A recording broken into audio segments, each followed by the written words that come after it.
السلام علیکم ورحمۃ اللہ وبرکاتہ۔ وعلیکم السلام ورحمۃ اللہ وبرکاتہ۔ نحمدہ و نصلی علی رسولہ الکریم، اما بعد فاعوذ باللہ من الشیطان الرجیم، بسم اللہ الرحمن الرحیم۔ رب اشرح لی صدری ویسر لی امری واحلل عقدۃ من لسانی یفقہوا قولی، ربی یسر ولا تعسر وتمم بالخیر۔ سورہ زمر۔ قریش مکہ اللہ تعالیٰ کو مانتے تھے، لیکن وہ دیوی دیوتا کی پوجا کرتے تھے کہ یہ ہمیں عذاب سے بچا لیں گے، اور یہ فرشتوں کو اللہ کی بیٹیاں کہتے تھے۔ اس سورہ میں ان عقائد کی تردید کی گئی ہے، اس لیے ان کے مظالم جب بڑھ گئے مسلمانوں پر تو اللہ کے مسلمانوں کو ہجرت کا حکم دے دیا گیا۔ نیز اللہ نے کفار قریش کو سخت سزا کی وعید بھی سنائی۔ بسم اللہ الرحمن الرحیم۔ سورہ زمر مکی ہے، اس میں 75 آیات اور 8 رکوع ہیں۔ تنزیل الکتاب من اللہ العزیز الحکیم۔ اس کتاب کا نزول اللہ تعالیٰ کی جانب سے ہے جو سب پر غالب کمال حکمت والا ہے۔ یقین اس کتاب کو ہم نے آپ کی طرف حق کے ساتھ نازل کیا، چنانچہ آپ اللہ تعالیٰ کی عبادت کریں کہ اس کے لیے دین کو خالص کرنے والے ہوں۔ یعنی خالص بندگی کس کی ہونی چاہیے؟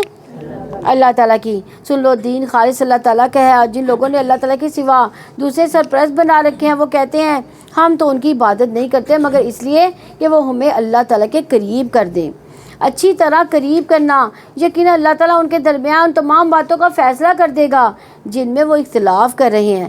یقینا اللہ تعالیٰ اس شخص کو ہدایت نہیں دیتا جو جھوٹا بہت ناشکرا ہو۔ تو یہاں بھی آپ دیکھیے کہ دین کو اللہ تعالیٰ کے لیے خالص کرنے کا حکم دیا گیا، یعنی ہر عمل کے لیے نیت خالص ہونی چاہیے، کیونکہ اعمال کا دار و مدار رسول اللہ صلی اللہ علیہ وسلم نے فرمایا بے شک اللہ صرف وہ عمل قبول کرتا ہے جو خالص اس کے لیے ہو اور اس کا چہرہ چاہنے کے لیے کیا گیا ہو۔ لیکن اگر کسی کی خواہش یا تمنا یہ ہو کہ لوگوں کے چہرے اپنی طرف متوجہ کر لیں تو پھر اس کام میں برکت نہیں ہوتی، اس کا اجر نہیں ملتا۔ تمام انبیاء کا وصف کیا تھا؟ اخلاص کے ساتھ کام کرنا۔ اسی لیے انہوں نے کہا میرا اجر کس کے ذمہ ہے؟ اللہ کے ذمہ۔ انسان جب بندوں سے توقعات ہٹا کر صرف اللہ کی طرف توجہ کرتا ہے تو پھر اللہ سبحانہ تعالیٰ بھی اس سے کیا ہو جاتا ہے؟ راضی ہو جاتا ہے۔ اگر اللہ تعالیٰ کا ارادہ ہوتا کہ وہ کسی کو بیٹا بنا لے تو وہ ان میں سے جنہیں وہ پیدا کرتا، جس کو چاہتا ضرور منتخب کرتا۔ وہ پاک ہے، وہی اللہ تعالیٰ جو اکیلا ہے، بہت غلبے والا ہے۔ اس نے آسمان و زمین کو حق کے ساتھ پیدا کیا، وہی رات کو دن پر لپیٹتا ہے اور دن کو رات پر لپیٹتا ہے، اور اسی نے سورج اور چاند کو مسخر کر رکھا ہے اور ہر ایک اپنی مدت مقررہ تک چلتا ہے۔ سن لو، وہ سب پر غالب نہایت بخشنے والا ہے۔ خلقکم من نفس واحدۃ ثم جعل منها زوجها وانزل لکم من الانعام ثمانیۃ ازواج۔ اس نے تمہیں ایک جان سے پیدا کیا، پھر اس کا ایک جوڑا بنایا اور اسے تمہارے لیے مویشیوں میں سے 8 قسمیں نر و مادہ اتارے۔ وہی تمہاری ماؤں کے پیٹ میں تین طریقوں میں ایک شکل کے بعد دوسری شکل میں پیدا کرتا ہے۔ یہی اللہ تعالیٰ تمہارا رب ہے، بادشاہی اسی کی ہے، اس کے سوا کوئی معبود نہیں۔ پھر تم کدھر سے پھرائے جا رہے ہو؟ اگر تم ناشکری کرو تو اللہ تعالیٰ تم سے بے نیاز ہے اور وہ اپنے بندوں کے لیے ناشکری کو پسند نہیں کرتا۔ اگر تم شکر کرو تو وہ اس کو تمہارے لیے پسند کرتا ہے، اور کوئی بوجھ اٹھانے والی جان کسی دوسرے کا بوجھ نہیں اٹھائے گی۔ پھر تم سب کو اپنے رب کی طرف لوٹنا ہے تو وہ تمہیں بتا دے گا جو کچھ تم کیا کرتے تھے۔ یقیناً وہ سینوں والی باتوں کو خوب جاننے والا ہے۔ تو ناشکری اللہ کو پسند نہیں۔ اللہ سبحانہ تعالیٰ نے ہمیں نعمتیں دی اس لیے کہ ہم اس کو یاد رکھیں، شکر ادا کرتے رہیں۔ اس لیے کھانے والا شکر گزار ہوتا ہے، یعنی کھانا کھا کر جو شکر ادا کرتا ہے وہ صبر کرنے والا روزے دار کے برابر ہے، یعنی اتنا اجر شکر کا۔ یعنی کھا کر شکر ادا کرنا بھی اجر کا باعث ہے، جیسے نہ کھا کر صبر کرنا۔ شیطان کا ہدف کیا ہے کہ بندوں کو کیا کر دے؟ نا شکرا، کیونکہ اس نے کہا تھا وَلَا تَجِدُ أَكْثَرَهُمْ شَاكِرِينَ، کہ تم ان میں سے اکثروں کو ناشکرا ہی پاؤ گے۔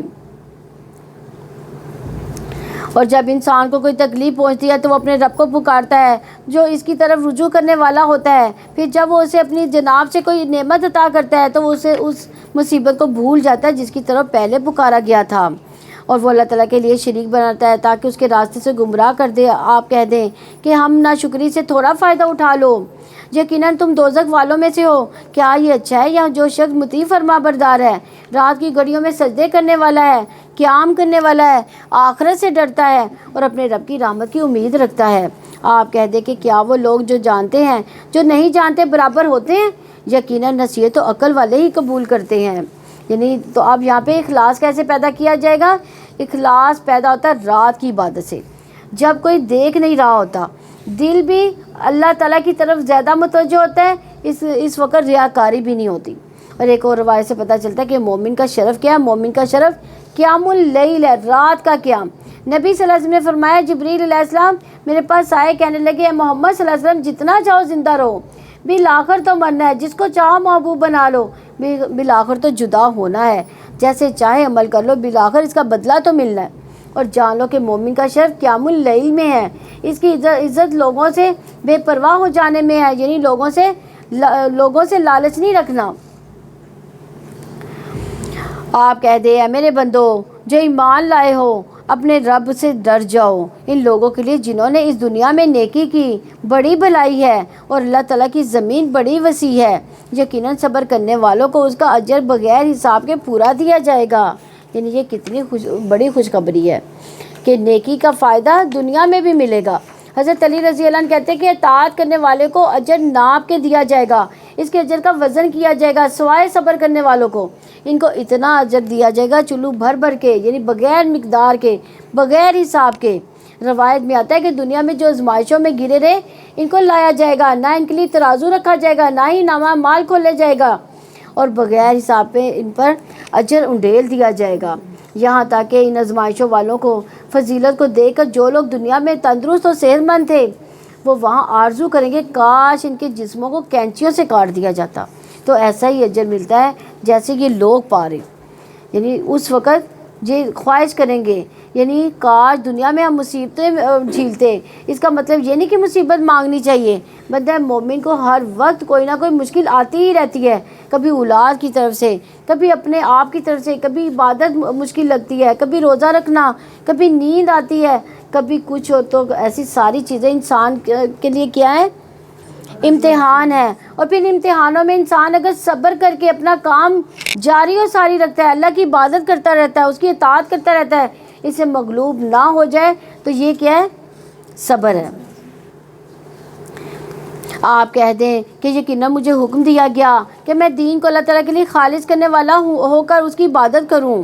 قل انی اخاف من سعید ربی عذاب یوم عظیم، اور مجھے حکم دیا گیا کہ فرما برداروں میں سے پہلا میں ہو جاؤں۔ آپ کہہ دیں کہ اگر میں اپنے رب کی نافرمانی کروں تو یقیناً ایک ہولناک دن کی عذاب سے ڈرتا ہوں۔ آپ کہہ دیں کہ میں اللہ تعالیٰ کے لیے اپنے دین کو خالص کرنے والا ہو کر اس کی عبادت کرتا ہوں، چاہے تم اس کے سوا جس کی چاہو عبادت کرو۔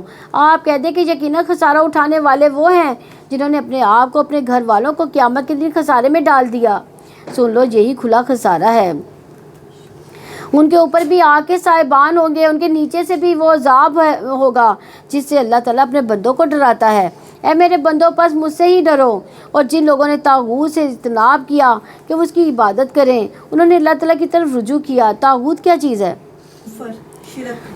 ہر طرح کے باطل معبود طاغوت میں آتے ہیں، تو انہوں نے اللہ تعالیٰ کی طرف رجوع کیا، ان کے لیے خوشخبری ہے۔ سو آپ میرے بندوں کو بشارت دے دیں جو بات کو غور سے سنتے ہیں پھر ان میں سے سب سے اچھی کی پیروی کرتے ہیں، یہ وہ لوگ ہیں جن کو اللہ تعالیٰ نے ہدایت دی ہے، یہی لوگ عقل مند ہیں۔ تو یعنی احسن عمل کرنے والے بہترین لوگ ہیں۔ تو کیا وہ شخص جس پر عذاب کی بات ثابت ہو گئی، تو کیا آپ ایسے شخص کو بچائیں گے جو آگ میں ہیں؟ لیکن جو لوگ اپنے رب سے ڈر کر رہے ان کے لیے بلند عمارتیں ہیں، جن کے اوپر بلند عمارتیں بنی ہوں گی، جن کے نیچے سے نہریں بہہ رہی ہوں گی۔ اللہ تعالیٰ کا وعدہ ہے، اللہ تعالیٰ کبھی اپنے وعدے کے خلاف نہیں کرتا۔ کیا آپ نے نہیں دیکھا کہ یقیناً اللہ تعالیٰ نے آسمان سے کچھ پانی اتارا، پھر اسے چشموں کی صورت میں زمین میں جاری کر دیا، پھر وہ اس کے ساتھ مختلف رنگوں کی کھیتی نکالتا ہے، پھر وہ پک کر تیار ہو جاتی ہے تو آپ اسے زرد ہوتے دیکھتے ہیں، پھر وہ ان کو ریزہ ریزہ کر دیتا ہے۔ بلا شبہ اس میں عقل مندوں کے لیے یقیناً ایک نصیحت ہے۔ یعنی آسمان سے جب بارش برستی ہے تو کیا ہوتا ہے؟ ہری بھری زمین ساری ہریالی ہی ہریالی ہو جاتی ہے، فصلیں اتنی خوشنما ہو جاتی ہیں اور پھول اور پھل کھلتے ہیں، لیکن بعد میں کیا ہوتا ہے، آہستہ آہستہ وہ سارا کچھ ریزہ ریزہ ہو جاتا ہے۔ تو یہ عقل مندوں کے لیے نشانی ہے۔ افمن شرح اللہ صدرہ للاسلام فہو علی نور من ربی فویل للقاسیۃ قلوبہم من ذکر اللہ اولئک فی ضلال مبین۔ کیا پھر وہ شخص جس کا سینہ اللہ تعالیٰ نے اسلام کے لیے کھول دیا تو وہ اپنے رب کی طرف سے ایک روشنی پر ہے، کسی کافر جیسا ہو سکتا ہے؟ بس اس کے لیے تباہی ہے جس کے دل اللہ تعالیٰ کی یاد سے سخت ہو گئے، یہی لوگ کھلی گمراہی میں ہیں۔ تو شرح صدر کب ہوتا ہے؟ جس کا سینہ کھل جاتا ہے، کس کے لیے؟ اللہ تعالیٰ کی توحید کے لیے، اسلام کے لیے۔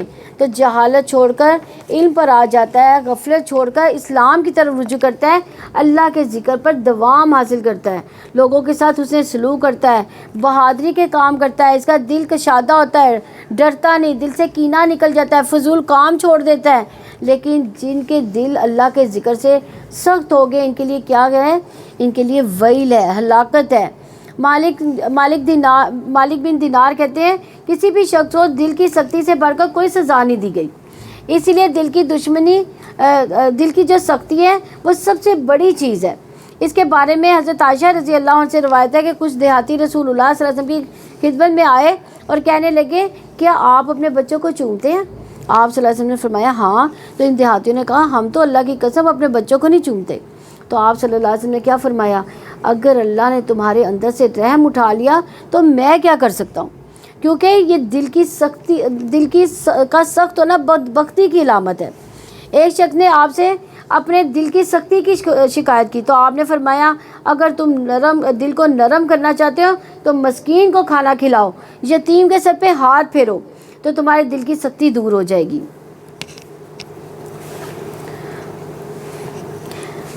اللہ تعالیٰ نے بہترین کلام نازل کیا، ایسی کتاب جو آپس میں ملتی جلتی ہے، جو بار بار دہرائی جانے والی ہے، اس سے ان کے رونگٹے کھڑے ہو جاتے ہیں۔ جو اپنے رب سے ڈرتے ہیں پھر ان کی کھالیں، ان کے دل اللہ تعالیٰ کی یاد کی طرف نرم ہو جاتے ہیں۔ یہ اللہ تعالیٰ کی ہدایت ہے، اسے وہ جس کو چاہتا ہے ہدایت دیتا ہے، جسے وہ چاہتا ہے گمراہ کر دیتا ہے، تو اس کے لیے کوئی ہدایت دینے والا نہیں ہے۔ یعنی اللہ تعالیٰ نے بہترین کلام نازل کیا کہ جو ایسی کتاب جس کے مضامین ملتے جلتے بار بار دہرائے جاتے ہیں۔ تو یہ آپ محسوس کر رہے ہوں گے کہ مسلسل قرآن پڑھتے جا رہے ہیں، بار بار آیتیں آ رہی ہیں اور بار بار کیا ہے جو رونگٹے بھی کھڑے ہو رہے ہیں، کچھ ایسی آیات ہیں جس سے انسان کے رونگٹے بھی کھڑے ہو رہے ہیں۔ تو کیا وہ شخص جو اپنے چہرے کے ساتھ قیامت کے دن برے عذاب سے بچے گا وہ جنت والے کے ساتھ ہو سکتا ہے؟ اور ظالموں کے لیے یہ کہہ دیا جائے گا چکھو جو تم کمایا کرتے تھے۔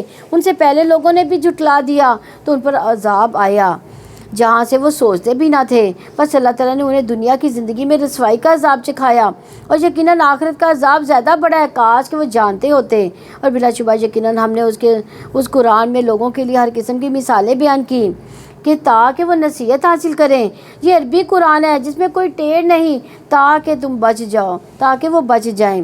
اللہ تعالیٰ نے ایک آدمی کی مثال بیان کی جس کی ملکیت میں کئی ایک دوسرے سے جھگڑنے والے آقا شریک ہیں، اور ایک آدمی ہے، پورے کا پورا ایک آدمی کے لیے ہے۔ کیا یہ دونوں مثال میں برابر ہو سکتے ہیں؟ تمام تعریف اللہ تعالیٰ کے لیے ہے، بلکہ اس میں سے اکثر نہیں جانتے۔ یقیناً آپ بھی مرنے والے ہیں، یقیناً یہ لوگ بھی مرنے والے ہیں، پھر یقیناً تم قیامت کے دن اپنے رب کے پاس جھگڑا کرو گے۔ یعنی جھگڑے کس چیز کے بارے میں ہوں گے؟ اپنے حقوق کے بارے میں۔ اسی لیے رسول اللہ صلی اللہ علیہ وسلم نے فرمایا قیامت کے دن تم لوگوں سے حقداروں کے حقوق ادا کروائے جائیں گے، یہاں تک کہ بغیر سینگ والی بکری کا بدلہ سینگ والی بکری سے لیا جائے گا۔ اسی طرح رسول اللہ صلی اللہ علیہ وسلم نے فرمایا کہ جس کی موت ایسی حالت میں آئے کہ اس کے ذمہ ایک دینار ایک درہم بھی ہو تو اس کی ادائیگی اس کی نیکیوں میں سے کی جائے گی، کیونکہ وہاں دینار اور درہم تو ہوں گے نہیں۔ تو اگر کسی کا قرضہ دینا ہے تو وہ چکا دیا کرو، کسی کی امانت رکھی ہے تو وہ واپس کر دیا کرو۔ یعنی غفلت کی زندگی نہایت نقصان دہ زندگی ہے، اللہ تعالیٰ ہمیں اسے محفوظ فرمائے۔ فمن اظلم ممن کذب علی اللہ وکذب بالصدق اذ جاءہ الیس فی جہنم مثوی للکافرین۔ چنانچہ اس شخص سے بڑا کون ظالم ہوگا جس نے اللہ تعالیٰ پر جھوٹ بولا اور سچائی کو جھٹلایا جب وہ اس کے سامنے آئی کہ ایسے کافروں کا ٹھکانہ جہنم میں نہ ہوگا۔ تو یہاں اللہ سبحانہ تعالیٰ اپنے بندوں کو ڈراتے ہیں، خبردار کرتے ہوئے فرما رہے ہیں کہ اس شخص سے بڑا کوئی ظالم نہیں ہو سکتا جو اللہ تعالیٰ پر جھوٹ باندھے، یعنی کسی ایسی چیز کو اللہ کی طرف منسوب کرے جو اس کے جلال کے، اس کے شان کے لائق ہی نہیں، یا پھر وہ نبوت کا دعویٰ کرے کہ مجھے اللہ تعالیٰ نے نبی بنایا، حالانکہ اللہ تعالیٰ نے اس کو نبی نہیں بنایا۔ اسی طرح جہالت کی بنا پر اللہ سبحانہ تعالیٰ کی شان کے بارے میں، اس کی ذات کے بارے میں، اس کی صفات کے بارے میں کوئی غلط بات نہیں کرنی چاہیے، جیسے کہ سورہ الاعراف میں ہے کہ اللہ کے بارے میں تم وہ بات کرو جو تم جانتے نہیں۔ تو یہ بدترین بات ہوتی ہے، بغیر علم کے اللہ تعالیٰ کے متعلق کوئی بات کرنا۔ اس طرح اس شخص سے بڑا ظالم کوئی بھی نہیں ہو سکتا جس کے پاس حق واضح آیا، یعنی واضح دلائل کے ساتھ حق آ گیا لیکن اسے حق کو مانا ہی نہیں، تو حق کی تکذیب بھی بہت بڑا ظلم ہے۔ ایسے لوگ اللہ پر جھوٹ باندھے حق کے جھٹلائیں، ان کا ٹھکانہ کہاں پہ ہے؟ جہنم میں۔ اور جو شخص سچائی لے کر آیا اس نے اس کی تصدیق کی، یہی لوگ متقی ہے۔ یعنی اللہ سبحانہ تعالیٰ جھوٹے اور جھٹلانے کا ظلم، اس کی سزا ذکر کرنے کے بعد سچے انسان اور اس کی تصدیق کرنے والے کا ثواب ذکر کر رہے ہیں کہ جو شخص سچی بات لائے، سچی بات بتائے لوگوں کو، اور اپنے قول اور عمل میں بھی سچائی کو حامل رکھے، تو اس سے مراد کون لوگ ہوں گے؟ پیغمبر ہوتے ہیں، ان کے فالوور ہوتے ہیں جو ان کی تصدیق کرتے ہیں، اور جو سچی بات کو سچ ماننا بھی، یہ بھی بہت بڑی نیکی ہوتی ہے، کیونکہ بعض کا انسان سچی بات تو کرتا ہے، سچ بولتا ہے، سچ کو پسند کرتا ہے، لیکن انا کا شکار بھی ہو جاتا ہے اور کسی کی درست بات کو مانتا ہی نہیں، انا کا شکار رہتا ہے، حق کو پہچاننے کے باوجود کیا کرتا ہے؟ انکار کرتا ہے، اس کو درست نہیں کہتا۔ لیکن جس کے اندر یہ دونوں صفات پائی جاتی ہیں، پہلی صرف وہ خود بھی سچا ہے، اس کے ساتھ ساتھ وہ سچائی کی تصدیق بھی کرتا ہے، یعنی سچ سامنے آ جائے تو اس سچ کو مانتا ہے، اس کو سچ کہے، تو یہی لوگ دراصل کیا ہے؟ متقی ہیں، کیونکہ تقویٰ کے علاوہ کوئی چیز نہیں جو انسان کے اندر یہ خوبی پیدا کر دے۔ اور سچائی کی جہاں تک بات ہے تو سچ اللہ تعالیٰ کو بہت پسند ہے، اس لیے عبداللہ رضی اللہ عنہ سے روایت ہے کہ نبی صلی اللہ علیہ وسلم نے فرمایا یقیناً سچ نیکی کی طرف رہنمائی کرتا ہے اور نیکی جنت کی طرف لے جاتی ہے، اور آدمی مسلسل سچ بولتا رہتا ہے یہاں تک کہ اللہ کے ہاں صدیق لکھ دیا جاتا ہے، اور بلا شبہ جھوٹ برائی کی طرف رہنمائی کرتی ہے، برائی آگ کی طرف لے جاتی ہے، اور آدمی مسلسل جھوٹ بولتا رہتا ہے یہاں تک کہ اللہ کے ہاں جھوٹا لکھ دیا جاتا ہے۔ اس لیے تو جو سچے لوگ ہیں، جو متقی لوگ ہیں، ان کے بارے میں کیا جزا دی گئی؟ ان کے لیے ان کے رب کے پاس وہ سب کچھ ہے جو وہ چاہیں گے، نیکی کرنے والوں کا یہی بدلہ ہے، یعنی جب اللہ کے پاس واپس لوٹ جائیں گے تو انہیں وہ ملے گا جو وہ پسند کریں گے۔ تو اس آیت میں محسنین کی بھی بات ہے۔ محسن وہ ہوتا ہے جس کے اندر اخلاص ہو، اخلاص والا اللہ کی عبادت ایسے کرتا ہے جیسے گویا کہ اللہ کو وہ دیکھ رہا ہے، اس کا دھیان ادھر ادھر نہیں ہوتا، وہ شرک اکبر اور اصغر دونوں سے پاک بھی ہوتا ہے۔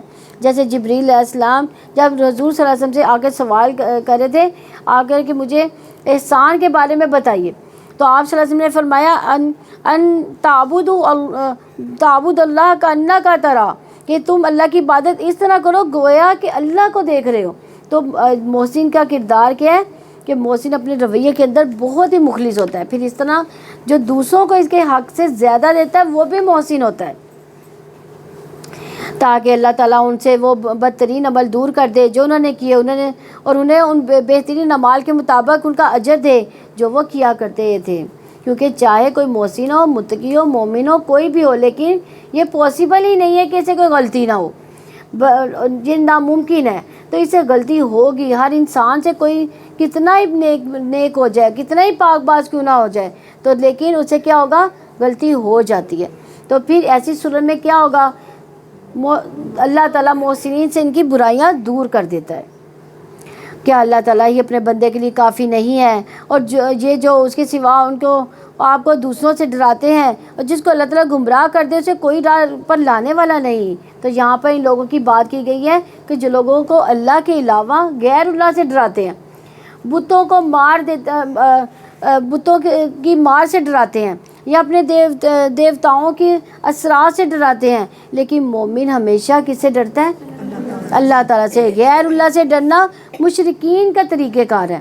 تو تو انسان جب بھی کوئی کام کرے، جب بھی کوئی رزق لے، تو اس معاملے میں اللہ تعالی پر بھروسہ کرے، اللہ سے دعا کرے، کیونکہ اللہ ہی کام بنانے والا ہے۔ وتوکل علی الحی الذی لا یموت، آپ اس زندہ پر بھروسہ کرو جو کبھی مرنے والا نہیں ہے، اور وہ صرف اللہ کی ذات ہے، اور جو اللہ پر بھروسہ کرتا ہے اللہ اس کو پھر کافی ہو جاتا ہے۔ تو آپ دیکھیے کہ جب آپ اپنے معاملات اللہ کے سپرد کرتے ہیں اور بھروسہ کرتے ہیں تو آپ کا دل بڑا ہو جاتا ہے، آپ کی ہمت بڑھ جاتی ہے، آپ سمجھتے ہیں کوئی ہے جو یہ سب کچھ کر سکتا ہے۔ وَمَن يَتَوَکَّلْ عَلَى اللَّهِ فَهُوَ حَسْبُهُ، جو کوئی اللہ پر بھروسہ کرے تو وہ اسے کافی ہو جاتا ہے۔ اور اس طرح اللہ پر بھروسہ کرنے سے انسان کی دشمن سے بھی پھر حفاظت ملتی ہے، جیسا کہ اس مشہور واقعے میں ہم دیکھتے ہیں کہ جب نبی صلی اللہ علیہ وسلم غزوے کے بعد دوپہر کو کہیں آرام فرما رہے تھے، ایک درخت کے سائے تلے، اور آپ کی تلوار اس درخت کے ساتھ لٹک رہی تھی، تو اتنے میں ایک دشمن آ جاتا ہے، اس نے وہ تلوار اتار کر آپ کے اوپر سونت دی، اور اس نے کہا آپ کو مجھ سے کون آج بچائے گا؟ تو آپ نے کیا فرمایا تھا؟ میرا اللہ۔ آپ سوچئے وہ کون سی سچویشن تھی جب سر پہ کوئی تلوار لے کر کھڑا ہو، ہماری کیا حالت ہوگی اس وقت؟ لیکن نبی صلی اللہ علیہ وسلم کا ایمان دیکھیں کتنا کامل تھا، اور جس کے اندر توکل ہو، ایمان ہو، وہی یہ بات کہہ سکتا ہے۔ اور اللہ تعالیٰ جس کو ہدایت دے اسے پھر کوئی گمراہ کرنے والا نہیں۔ کیا اللہ تعالیٰ سب پر غالب انتقام لینے والا نہیں ہے؟ اور اگر آپ ان سے پوچھیں کہ آسمان و زمین کو کس نے پیدا کیا، تو وہ ضرور کہیں گے اللہ تعالیٰ نے۔ آپ کہہ دیں تو کیا تم نے دیکھا کہ اگر اللہ تعالیٰ مجھے نقصان پہنچانے کا ارادہ کر لے تو جن کو تم اللہ تعالیٰ کے سوا پکارتے ہو، کیا وہ اس کے نقصان کو ہٹانے والی ہے؟ یا وہ مجھ سے رحمت کا ارادہ کرے تو کیا یہ اس کی رحمت کو روکنے والی ہے؟ آپ کہہ دیں کہ میرے لیے اللہ تعالیٰ ہی کافی ہے، بھروسہ کرنے والے اسی پر بھروسہ کرتے ہیں۔ یعنی مشرکین مکہ بھی اس بات کو مانتے تھے کہ آسمان زمین کا خالق، ہر چیز کا خالق کون ہے؟ اللہ تعالیٰ۔ ان کے پتھر اور لکڑی کے بت کسی چیز کو پیدا کرنے کے قابل نہیں، بلکہ انہوں نے خود ہی ان کو بنایا ہوا ہے۔ تو سورہ زمر میں توحید کا سبق ہے، اور توکل بھی توحید کا ایک حصہ ہے۔ اس توکل کے لیے جو الفاظ استعمال کرنے چاہیے وہ بھی یہاں سکھا دیے گئے۔ اور آپ کہہ دیجئے کل حسبی اللہ، اللہ مجھے کافی ہے۔ تو یہ کلمہ کہ حسبی اللہ یہ ایک مبارک کلمہ ہے جو دو مقامات پر کہا جاتا ہے۔ ایک نفع حاصل کرنے کے موقع پہ، یعنی جس وقت انسان کو کوئی فائدہ حاصل کرنا ہو، دوسرے نقصان کو دور کرنے کے موقع پر۔ اور ہم دیکھتے ہیں کہ دو عظیم پیغمبروں نے یہ دعا مانگی تھی۔ کون سے؟ ایک ابراہیم علیہ السلام نے اس وقت یہ کلمہ پڑھا تھا جب ان کو آگ میں پھینکا جا رہا تھا۔ دوسرا محمد صلی اللہ علیہ وسلم، جب لوگوں نے مسلمانوں کو ڈرانے کے لیے کہا تھا کہ لوگوں نے تمہارے لیے فوج جمع کر لی ہے، اب تم اس سے ڈرو، تو اس بات نے ان کا ایمان اور بڑھا دیا۔ تو انہوں نے کیا کہا تھا؟ ہمارے لیے اللہ ہی کافی ہے، وہ اچھا کارساز ہے۔ آپ کہہ دیں اے میری قوم تم اپنی جگہ عمل کرو، یقیناً میں بھی عمل کرنے والا ہوں، پھر جلدی تم جان لو گے کس پر ایسا عذاب آتا ہے کہ وہ اسے رسوا کر دے گا، اور کس پر وہ عذاب آ پڑتا ہے جو ہمیشہ قائم رہنے والا ہے۔ تو دنیا اور آخرت میں رسوائی کے عذاب کی شکل میں رسوائی اللہ کے عذاب کی شکل میں ہوتی ہے۔ ہم دیکھتے ہیں کہ کس کی انہیں دھمکی دی گئی ہے، وہ کفار مکہ کے ساتھ پوری ہوگی۔ دنیا میں بھی اللہ نے ان کو عذاب دیا، جیسے قتل ہوئے، قیدی بنے، بھوک اور قہر سے ان کو میں مبتلا کیے گئے، اسی طرح پھر بدر کے میدان میں پہنچے اور پھر وہاں سے جہنم رسید ہو گئے۔ تو انسان کو ہمیشہ اللہ سے اپنے گناہوں کی وجہ سے جو سزا آتی ہے اس سے بچنے کے لیے دعائیں بھی کرنی چاہیے۔ اللہم انی اعوذ بک من الفقر والقلۃ وذلۃ واعوذ بک من ان اظلم او اظلم، اور دوسری طرح اللہم احسن عاقبتنا فی الامور کلھا واجرنا من خزی الدنیا وعذاب الآخرہ۔ اللہ ہمارے تمام معاملات کو انجام اچھا کر اور ہمیں دنیا کی رسوائی اور آخرت کے عذاب سے محفوظ فرما۔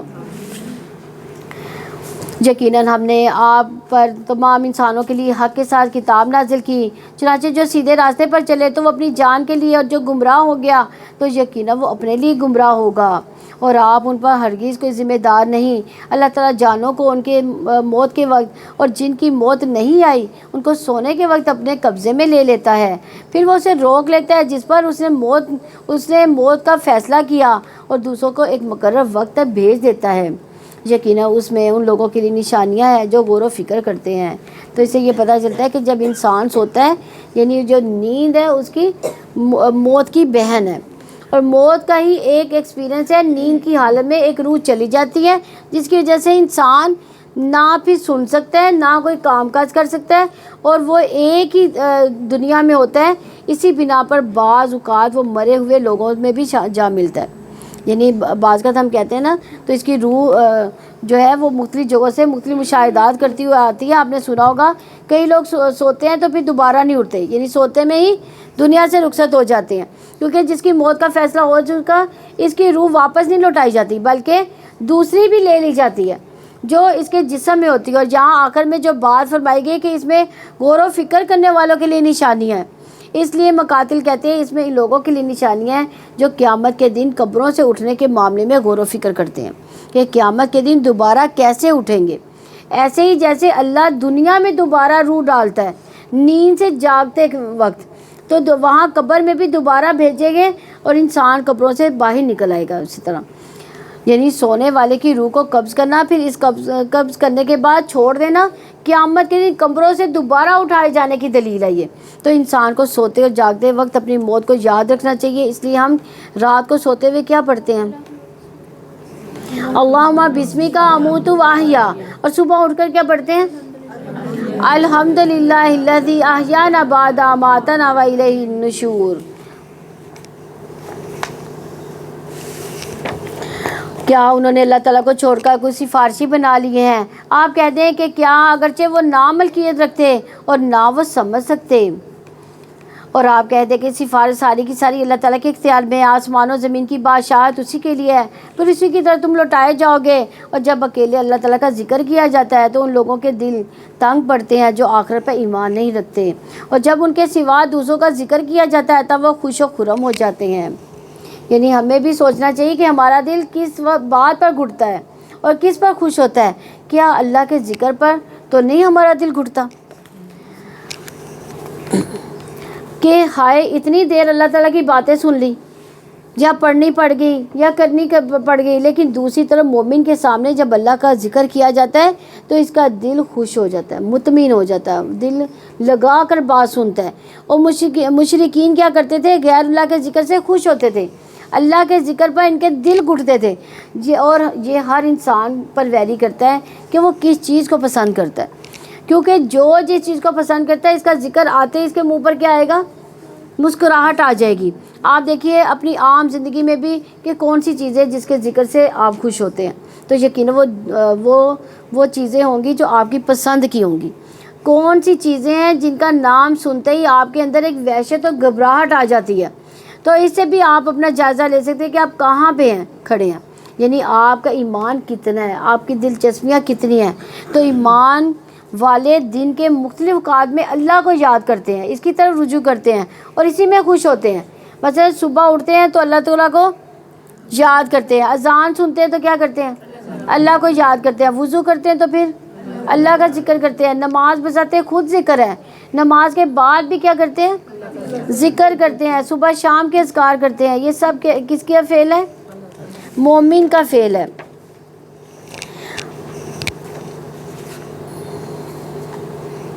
آپ کہتے ہیں کہ اللہ تعالیٰ آسمانوں و زمین کے پیدا کرنے والے، غیب اور حاضر کے جاننے والے، تو اپنے بندوں کے درمیان اس چیز کا فیصلہ کر دے گا جس میں وہ اختلاف کرتے تھے۔ اور اگر واقعی ان کے پاس جنہوں نے ظلم کیا وہ سب کچھ ہو جو زمین میں ہے، ان کے ساتھ ان کی مانند اور بھی ہو، تو قیامت کے دن کے برے عذاب سے بچنے کے لیے ضرور اسے فدیے میں دے دیں گے، اور اللہ تعالیٰ کی جناب سے اس پر وہ ظاہر ہو جائے گا جس کا وہ گمان بھی نہیں رکھتے تھے۔ یعنی تو یہاں ہم دیکھتے ہیں کہ یہ جو بات ہے وہ بدالہم من اللہ ما لم یکونوا یحتسبون، کہ اس دن اللہ تعالیٰ کی طرف سے ایسا عذاب ظاہر ہوگا جس کا انہوں نے سوچا بھی نہیں ہوگا۔ اور اسلاف اس آیت سے بہت ڈرتے تھے کہ کہیں ایسا نہ ہو کہ ہم یہ سمجھیں کہ ہم بڑے اچھے اچھے کام کر رہے ہیں اور کل جب جائیں تو وہاں دیکھیں کہ ہمارے کاموں میں سے کچھ بھی نہیں ہوگا۔ مجاہد کہتے ہیں کہ انہوں نے ایسے عمل کیے جنہیں وہ نیک سمجھتے تھے لیکن اصل میں وہ برے کام تھے، انٹینشن کی وجہ سے ہو گئے، یا طریقہ غلط تھا، یا کوئی بدعت تھی۔ ہو سکتا ہے کہ انہوں نے یہ گمان کر لیا کہ ان کے یہ گناہ توبہ کے بغیر ہی معاف ہو جائیں گے۔ یہ تو چھوٹی سی بات ہے. دیکھیے جن گناہوں کو ہم چھوٹا سمجھتے ہیں ان پر توبہ بھی نہیں کرتے، لیکن کل وہی کیا ہوں گے، بہت بڑے بن جائیں گے. سفیان ثوری کہتے ہیں ریاکاری کرنے والوں کے لیے تباہی ہے، تباہی ہے. یہ آیت اس کے بارے میں ہے، یہ ان کا قصہ ہے. کرمہ بن عمار کہتے ہیں کہ محمد بن منکدر اپنی موت کے وقت بہت زیادہ گھبرائے، گھبراہٹ طاری ہو گئی. تو ان کو کہا گیا کہ یہ خوف اور گھبراہٹ کس بات کی ہے؟ انہوں نے کہا اللہ کی کتاب میں ایک آیت ایسی ہے جس سے میں ڈرتا ہوں. وہ آیت ہے وَبَدَا لَهُم مِّنَ اللَّهِ مَا لَمْ يَكُونُوا يَحْتَسِبُونَ، اور میں ڈرتا ہوں کہ میرے سامنے وہ کچھ نہ آ جائے جس کا مجھے گمان بھی نہ ہو، خیال بھی نہ ہو. اور ہم اپنے بارے میں سمجھتے رہتے ہیں کہ ہاں بہت اچھا، ہم نے بہت نیکی کا کام کرا ہے کہ کیا ہے، اچھے فرشتے آئیں گے جان لینے کے، اور قبر میں بھی بہت سب کچھ ٹھیک ہوگا، آخرت میں بھی ہم امن میں ہوں گے. کس کو پتہ کہ انسان کو کبھی بھی بے خوف نہیں ہونا چاہیے، انسان کو اللہ سے ڈرتے رہنا چاہیے. کیونکہ بعض اوقات ہماری بصیرت درست نہیں ہوتی، ہم چیزوں کو کسی اور طریقے سے دیکھ رہے ہوتے ہیں حالانکہ وہ کچھ اور ہوتی ہیں. اور جو مال انہوں نے کمائے ہیں ان کی برائیاں ان کے لیے ظاہر ہو جائیں گی اور وہ انہیں گھیر لے گا جس کا وہ مذاق اڑاتے تھے. پھر جب انسان کو کوئی مصیبت پہنچتی ہے تو وہ ہمیں پکارتا ہے، پھر جب ہم اسے اپنی طرف سے کوئی نعمت دیتے ہیں تو وہ کہتا ہے کہ مجھے صرف ان کی بنا پر ہی دی گئی ہے، بلکہ وہ آزمائش ہے. لیکن ان میں سے اکثر لوگ نہیں جانتے. یعنی دنیا میں بھی انسان بڑی غلط فہمیوں میں شکار ہوتا ہے کہ جب اس کو کوئی نعمت ملتی ہے، کوئی کامیابی ملتی ہے تو وہ کیا کہتا ہے، یہ میری محنت کیا نتیجہ ہے، یہ میں نے اس پر محنت کی، یہ میرے علم کی وجہ سے مجھے ملی، یا اللہ نے مجھے وہ چیز سکھائی. حقیقت یہ کہ یہ فتنہ ہے. ہر نعمت ایک آزمائش ہے. انسان کو یہ سوچنا چاہیے. اب مثال کے طور پر ہمیں اگر نعمت قرآن ملی ہے تو اس میں ہمارا امتحان بھی ہے کہ ہم اس پر اب جو پڑھ لیا، سن لیا، عمل کتنا کرتے ہیں، اپنی زندگی کو کتنا ہم بدلتے ہیں. وَلَٰكِنَّ أَكْثَرَهُمْ لَا يَعْلَمُونَ، لیکن اکثر لوگ یہ بات، یہ نقطہ نہیں جانتے، نہیں سمجھتے کہ نعمتیں آزمائش ہے، انسان کا امتحان ہے، جس کی وجہ سے اللہ تعالیٰ انہیں ڈھیل دے کر پھر پکڑ بھی لیتا ہے. بلا شبہ ان سے پہلے لوگوں نے بھی یہ بات کہی تھی، چنانچہ جو کچھ وہ کماتے تھے وہ ان کے کسی کام نہ آیا. یعنی پہلے لوگوں کو بھی اپنے ہنر، اپنے علم اور فن پر بڑا ناز تھا، بڑا مان تھا، لیکن وہ چیزیں انہیں اللہ کے عذاب سے نہ بچا سکیں. تو ان پر وبال آ پڑا. جو انہوں نے کمایا ان میں سے بھی جنہوں نے ظلم کیا، جلدی ان پر بھی وبال آ پڑے گا. جو انہوں نے کمایا اور وہ عاجز کر دینے والے نہیں ہیں. اور کیا انہیں معلوم نہیں کہ یقین اللہ تعالیٰ جس کا چاہتا ہے رزق شادہ کر دیتا ہے اور وہ تنگ بھی کر دیتا ہے. یقین اس میں نشانیاں ہیں ان لوگوں کے لیے جو ایمان لاتے ہیں. آپ کہہ دے اے میرے بندو جنہوں نے اپنی جانوں پر زیادتی کی، اللہ تعالیٰ کی رحمت سے مایوس نہ ہو جاؤ. یقین اللہ تعالیٰ سب کے سب گناہوں کو بخش دیتا ہے. یقین وہی بڑا بخشنے والا نہایت رحم والا ہے. یعنی اللہ سبحانہ تعالیٰ اگلے پیچھے سارے گناہ کو معاف کر سکتا ہے. جیسا کہ حدیث میں آتا ہے ایک شخص سے سارے گناہ معاف کر دیے گئے اس بنا پر کہ اس نے لوگوں کے راستے سے کانٹے اور شاخدار چیزیں ہٹائیں، لوگوں کو تکلیف سے بچایا تھا، اور اس بنا پر اس کے گناہ معاف کر دیے گئے. اسی طرح چھوٹے گناہوں کے علاوہ بھی اللہ تعالیٰ بڑے بڑے گناہوں کو بھی معاف کر دیتا ہے. جیسا کہ زنا کرنے والا جب زنا کرتا ہے تو وہ مومن نہیں رہتا، چوری کرنے والا جب چوری کرتا ہے تو مومن نہیں رہتا، شرابی جب شراب پیتا ہے تو وہ مومن نہیں رہتا. لیکن پھر بھی اس کے لیے توبہ کا دروازہ کھلا ہے.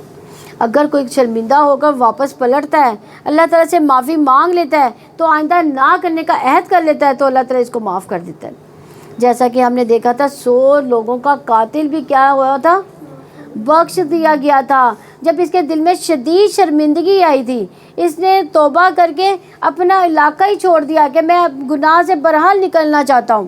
تو وہ ہجرت کر کے دوسری طرف نیک لوگوں کے پاس جا رہا تھا تاکہ اس کی صحبت میں بیٹھ کر وہ اپنی ان برائی کو دور کر سکے. تو اللہ تعالیٰ نے اس کو بھی کیا کیا تھا، معاف کر دیا تھا. وہ اپنے رب کی طرف پلٹ آؤ، اور اپنے رب کی طرف پلٹ آؤ، اس کے مطیع بن جاؤ اس سے پہلے کہ تم پر عذاب آ جائے، پھر تمہاری مدد نہیں کی جائے گی. یعنی توبہ کے دیر نہیں کرنی چاہیے. یہ نہ ہو کہ توبہ کا وقت ہی نکل جائے. اور پیروی کرو سب سے اچھی بات کی جو تمہارے رب کی طرف سے تمہاری طرف نازل کی گئی ہے، اس سے پہلے کہ اچانک تم پر عذاب آ جائے اور تم سمجھتے ہی نہ ہو. یعنی جب کوئی مصیبت آتی ہے تو بعض اوقات اتنی اچانک آتی ہے کہ انسان کہتا ہے میں نے تو کبھی سوچا ہی نہیں تھا. تو اس طرح انسان کو اپنی زندگی میں ہی کیا ہوتا ہے پتہ چل جاتا ہے کہ کس وقت یہ پرندہ یہاں سے اڑ جائے گا، ہمارے اندر سے نکل کر روح چلی جائے گی اور انسان کے جو ہونٹ ہے وہ بھی ہلنے کے قابل نہ رہیں گے۔ تو اس لیے انسان کو جو مہلت ملی ہے، جو موقع ملا ہے، جو وقت ملا ہے، اس سے فائدہ اٹھا لے۔ یہ کہ کوئی شخص کہے ہائے افسوس اس کوتاہی پر جو میں نے اللہ تعالیٰ کی جناب میں کی، اور بلا شبہ میں مذاق اڑانے والوں میں سے تھا۔ یعنی دنیا میں کیا تھا؟ مذاق اڑاتا تھا۔ جب مصیبت سامنے آئی، موت سامنے آئی، تو توبہ کا دروازہ بند ہو گیا، تو پھر انسان یہ کہے گا میں نے تو دین میں بہت زیادہ کوتاہی کر لی، میں نے تو اس کو کھیل تماشا بنایا ہوا تھا۔ یا کہے اگر واقعتاً اللہ تعالیٰ نے مجھے ہدایت دی ہوتی تو میں یقیناً متقیوں میں سے ہوتا۔ یا جب وہ عذاب دیکھے گا تو کہے گا کاش واقعی مجھے ایک بار دنیا میں لوٹ جانا ہو تو میں نیک عمل کرنے والوں میں سے شامل ہو جاؤں گا۔ کیوں نہیں، بلا شبہ میری آیات تمہارے پاس آئی تھی تو تو نے انہیں جھٹلایا، تکبر کیا، تو انکار کرنے والوں میں سے تھا۔ اور قیامت کے دن آپ ان لوگوں سے کو دیکھیں گے جنہوں نے اللہ تعالیٰ پر جھوٹ باندھا کہ ان کے چہرے سیاہ ہوں گے۔ کیا جہنم میں تکبر کرنے والوں کا کوئی ٹھکانہ نہیں ہے؟ پارے کا آغاز اسی بات سے ہوا تھا، اور اس سے بڑا ظالم کون ہے جو اللہ پر جھوٹ باندھے؟ اور یہاں اس کی سزا بتا دی گئی کہ جو اللہ پر جھوٹ باندھتے ہیں قیامت کے دن ان کے چہرے کیسے ہوں گے؟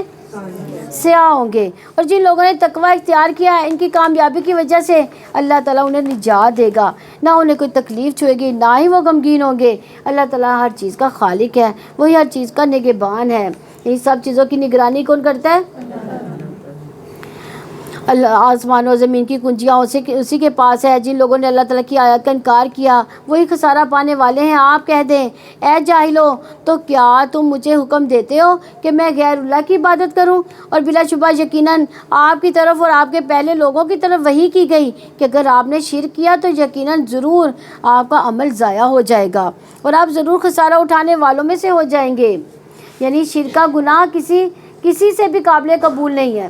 تو اس لیے انسان کو سب سے زیادہ جس چیز کی فکر ہونی چاہیے وہ اپنی زندگی سے شرک نکالنے کی ہونی چاہیے، کہ وہ کب نکلے گا۔ جب اسے پتہ ہوگا تو ہی وہ شرک کو نکالے گا، کیونکہ اگر پتہ ہی نہیں شرک کیا ہے تو وہ کیسے نکال سکتا ہے۔ پھر فرمایا فَاعْلَمْ أَنَّهُ لَا إِلَٰهَ إِلَّا اللَّهُ، اس بات کا علم حاصل کرنا کہ اللہ ایک ہے، اور کون سی چیزیں اللہ کی ذات، اللہ کی صفات میں شریک بن سکتی ہیں، اور کیا کہنا شرک ہو جاتا ہے۔ ان باتوں کا خوب علم ہونا چاہیے، ورنہ تو اللہ شرک کو معاف ہی نہیں کرے گا۔ اور باقی گناہ تو چاہے سزا کے بغیر ہی معاف کر دیے جائیں یا سزا دے کر معاف کر دیے جائیں، بلکہ آپ اللہ تعالیٰ کی عبادت کریں، شکر گزاروں میں سے ہو جائیں۔ اور انہوں نے اللہ تعالیٰ کی قدر ہی نہ کی جیسا کہ اس کی قدر کرنے کا حق ہے، حالانکہ زمین ساری کی ساری قیامت کے دن اس کی مٹھی میں ہوگی اور آسمان اس کے دائیں ہاتھ میں لپٹے ہوئے ہوں گے۔ وہ پاک ہے، بہت بلند ہے اس سے جو وہ شریک ٹھہراتے ہیں۔ یعنی اللہ سبحانہ تعالیٰ کی عظمت و قدر کو حقیقت میں ہم لوگ جانتے ہی نہیں۔ اگر انسان جان لے تو پھر اس کے اندر لازم اللہ تعالیٰ کی عبادت کا شوق پیدا ہو جائے، وہ اس کے آگے جھک جائے۔ دیکھیے ہوتا یہ کہ دنیا میں جب ہم کسی سے انسپائر ہوتے ہیں اور وہ ہمارے ہی جیسے انسان ہوتے ہیں، تھوڑے بہت اگر ان کی کوئی اچیومنٹ ہوتی ہے تو ہم کیا کرتے ہیں؟ ان کے آگے جھک جاتے ہیں، ان کے متی ہو جاتے ہیں، ان کے آگے سرنگو ہو جاتے ہیں۔ سوچئے جو شخص اللہ کی پہچان لے، اللہ کو پہچان لے، پھر وہ اللہ کے آگے ہی جھکے گا اور پھر کسی کے آگے نہیں جھکے گا، اللہ کی کبھی ناقدری نہیں کرے گا۔ عبداللہ ابن عمر رضی اللہ عنہ کہتے ہیں کہ رسول اللہ صلی اللہ علیہ وسلم نے فرمایا قیامت کے دن اللہ عز و جل آسمانوں کو لپیٹے گا، پھر انہیں اپنے دائیں ہاتھ میں لے کر فرمائے گا میں بادشاہ ہوں، کہاں ہے جبار، کہاں ہے تکبر کرنے والے؟ پھر زمینوں کو اپنے بائیں ہاتھ میں لے کر لپیٹے گا اور فرمائے گا میں بادشاہ ہوں، کہاں ہے جبار، کہاں ہے تکبر کرنے والے؟ تو اللہ کے سامنے تو کوئی پر بھی نہیں مار سکتا۔ اس لیے جب ہم اللہ اکبر کہیں تو واقعی دل سے کہا کریں کہ وہی سب سے بڑا ہے۔ اور سور میں پھونکا جائے گا تو وہ بے ہوش ہو کر گر جائے گا، جو آسمانوں میں ہے، جو زمین میں ہے، مگر جسے اللہ تعالیٰ نے چاہا۔ پھر اس میں دوسری بار سور پھونکا جائے گا تو اچانک وہ کھڑے دیکھ رہے ہوں گے، اور زمین اپنے رب کے نور سے چمک اٹھے گی، کتاب رکھ دی جائے گی اور انبیاء اور گواہوں کو لایا جائے گا، ان کے درمیان حق کے ساتھ فیصلہ کر دیا جائے گا، ان پر کوئی ظلم نہیں کیا جائے گا۔ یہی تفصیل بتا دی گئی کہ سب ہوگا کیسے. اس کے بعد بھی اگر کوئی شخص یہ سمجھے کہ پتہ نہیں حساب ہوگا کہ نہیں, ملاقات ہے کہ نہیں, جنت ہے کہ نہیں, جہنم ہے کہ نہیں, یقین ہی ہوگا اس کے اندر, تو پھر اس کا طرز عمل کیسے بدلے گا. اب یہ تو قرآن ہمیں بتا رہا ہے کہ اس دن زمین کیسی ہوگی, کس طرح نامہ اعمال رکھا جائے گا, کس طرح انبیاء اور گواہ لائے جائیں گے, پھر ہر شخص کا فیصلہ کیا جائے گا, ہر شخص کے اعمال نامے تولے جائیں گے. حدیث میں آتا ہے قیامت کے دن لوگوں کا حشر سفید اور سرخی امیز زمین پر ہوگا, جیسے میدے کی روٹی صاف اور سفید ہوتی ہے, اس پر کسی چیز کا کوئی نشان نہیں ہوگا. جب میدے کو بیلتے ہیں, سموسہ وغیرہ بناتے ہیں, تو وہ کیسی ٹکی ہوتی ہے, وائٹ ہوتی ہے نا. تو اسی طرح وہ پلین سموتھ صاف ستھری زمین ہوگی جس پر ہر شخص کھڑا ہوگا اور کوئی شخص کسی کے پیچھے چھپ بھی نہ سکے گا, اور روشنی بھی ہوگی وہاں. تو پھر ہر شخص کے اعمال, اس کے کام, اس کی شکل, ہر چیز واضح ہو جائے گی. ہم سب کو اس جگہ سے گزرنا ہے, دیکھنا ہے, اسے اپنی زندگی میں دیکھتے رہا کریں. کبھی اپنے آپ کو کسی جگہ لے جا کر کھڑا کریں تاکہ جس دن یہ پیش آئے تو ہم اسے بے خبر نہ ہوں. ہمیں پہلے سے پتا ہو کہ یہ تو ہونا ہی تھا, یہ تو رب کا وعدہ تھا, یہ تو سچا تھا. جو لوگ اس طرح اس دن کو یاد رکھتے ہیں, پھر اس کے لیے تیاری بھی کرتے ہیں, پھر ان کو کوئی ڈر نہیں ہوتا, وہ امن میں ہوں گے. تو جب اللہ تعالیٰ قیامت کے دن لوگوں کا فیصلہ کرنے آئیں گے, تب زمین کے نور سے روشن ہوگی. زمین پر روشنی سورج اور چاند کی وجہ سے نہیں ہوگی, بلکہ سورج اور چاند تو لپیٹ دیے جائیں گے, ان کی روشنی ختم ہو جائے گی, اور یہ روشنی ہوگی ہمارے اپنے اعمال کی. ہر انسان کے پاس اپنے عملوں کی روشنی ہوگی, اور ہر شخص کو پورا بدلہ دیا جائے گا جو اس نے کیا, اور وہ اس کو خوب جانتا ہے جو کچھ وہ کیا کرتے تھے. یعنی آپ دیکھیں جو لوگ جاب کرتے ہیں, کام کرتے ہیں, جب ان کا کام مکمل ہوتا ہے, مہینہ مکمل ہوتا ہے, تو ان کو کیا ملتی ہے, سیلری ملتی ہے. تو وہ ان کے کام کی اجرت ہوتی ہے, ان کی مزدوری ہوتی ہے. اسی طرح قیامت کے دن بھی ہمارے اعمال کی اجرت ہمیں ملے گی, پورا بدلہ دیا جائے گا, کیونکہ وہ بدلے کا دن ہے. انسان سوچنا چاہیے کہ اس دن کے لیے جو اعمال کر رہا ہے اس میں وہ کتنا سنجیدہ ہے, کتنا کمیٹیڈ ہے وہ. اور جن لوگوں نے کفر کیا وہ گروہ در گروہ جہنم کی طرف پھانکے جائیں گے, حتیٰ کہ جب وہ ان کے پاس پہنچیں گے اور تو اس کے دروازے کھول دیے جائیں گے. اس کے نگراں سے کہیں گے, کیا تمہارے پاس خود تمہیں میں سے کچھ رسول نہیں آئے تھے جو تمہیں تمہارے رب کی آیات پڑھ کر سناتے ہوں اور تمہیں اس دن کی ملاقات سے ڈراتے ہوں؟ وہ کہیں گے کیوں نہیں, لیکن عذاب کی بات کافروں پر ثابت ہو گئی, کیونکہ ہر شخص پڑھا لکھا نہیں ہوتا کہ خود سے پڑھ سکے. اس لیے پڑھ کر سنانے کی جو بات کی گئی ہے تو وہ حجت تمام کر دی گئی ہے. اب یہ ہے کہ کفار کے بھی مختلف گروہ ہوں گے, یعنی جس طرح کے جرم ہوں گے ویسے ہی لوگ اکٹھے کیے جائیں گے, مخصوص دروازوں سے داخل ہوں گے. اس طرح متقی لوگوں کے بھی الگ الگ گروہ ہوں گے, کچھ مقربین ہوں گے, کچھ صالحین ہوں گے, کچھ انبیاء, شہداء. تو جنت کے بھی مختلف درجے ہوں گے, مختلف لیولز ہوں گے. پھر جیسا جس کا عمل ہوگا اس لیول پہ اس کے درجے پہ رکھا جائے گا, اور کہا جائے گا داخل ہو جا جہنم کے دروازوں میں, اس میں ہمیشہ رہنے والے ہو, چنانچہ برا ہے تکبر کرنے والوں کا ٹھکانہ. ان لوگوں کو جو اپنے رب سے ڈر کر رہے, گروہ در گروہ جنت کی طرف لایا جائے گا, یہاں تک کہ جب وہ اس کے پاس آئیں گے اور جنت کے دروازے کھول دیے جائیں گے تو وہ اس کے نگران سے کہیں گے, سلام ہو تم پر, پاکیزہ رہے تم, چنانچہ اس میں داخل ہو جو ہمیشہ رہنے والے ہو. تو یہاں جنتیوں کے بھی گروہوں کا ذکر ہے, ان کے تقویٰ کے لیول کے اعتبار سے ان کے گروہ ہوں گے. ابو ہریرہ رضی اللہ عنہ کہتے ہیں کہ نبی صلی اللہ علیہ وسلم نے فرمایا, پہلی جماعت جو جنت میں داخل ہوگی ان کے چہرے 14ویں رات کے چاند کی طرح چمکتے ہوں گے, اور جو ان کے بعد داخل ہوں گے وہ جگمگاتے ستاروں کی طرح ہوں گے. ان سب کے دل الفت اور محبت میں ایک شخص کی طرح ہوں گے. ان میں سے کسی نہ کسی کا بعد میں اختلاف ہوگا, نہ باہمی دشمنی ان کی ہوگی. یہ اہل جنت کی شان ہے کہ آپس میں نہ دل میں کوئی بات ہوگی, نہ زبان پر کوئی ایسی بات ہوگی, بلکہ ایک دل کی طرح ہوں گے. وہ سارے سب ایک دوسرے کے ساتھ محبت کرنے والے ہوں گے. جنت کا دروازہ سب سے پہلے رسول اللہ صلی اللہ علیہ وسلم کے لیے کھولا جائے گا.